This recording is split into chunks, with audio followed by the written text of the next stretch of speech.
Les gens construisent trop de murs et pas assez de ponts. Isaac Newton. La citation n'est pas nouvelle, elle a traversé les âges, et semble pourtant tellement plus vraie aujourd'hui qu'à l'époque. Comment peut-on continuer à vivre dans cette direction d'égoïsme et d'individualisme forcené qui nous conduit immanquablement vers la ruine? On s'emmure tous pour se protéger de notre peur de vivre, parce que la vie devient de plus en plus sans but et sans avenir.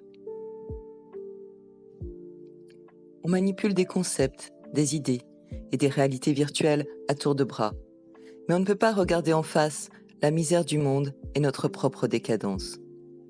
Nous avons vécu l'heure du progrès grandissant et avec lui l'espoir d'une vie meilleure, mais qu'avons-nous gagné?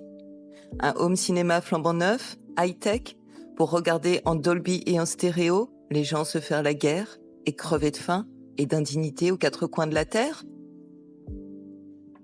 Je suis en colère, parfois contre le monde entier, peut-être même pas en colère, seulement dégoûtée, écœurée.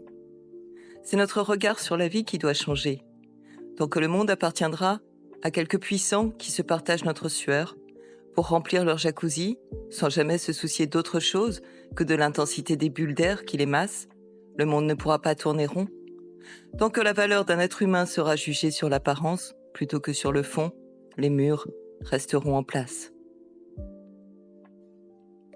Les ponts relient deux points qu'il serait impossible de joindre autrement. Seuls les hommes peuvent construire ces ponts. Ils n'apparaîtront pas par miracle un jour. Nous sommes les hommes, nous sommes les bâtisseurs de la vie. Nous savons si bien donner la mort et la souffrance. Pourquoi n'arrivons-nous pas à comprendre qu'elles nous empoisonnent tous à petit feu?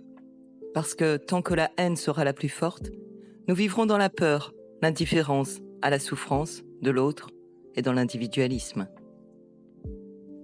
Nous traitons mal la planète, nous traitons mal les enfants, nous traitons mal les personnes âgées, nous traitons mal les animaux.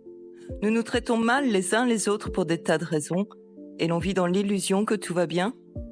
Il y a quand même des jours où il faudrait que l'on regarde autre chose que notre propre nombril, non? Mais quand on parle de notre responsabilité individuelle dans tout cela, qui écoute?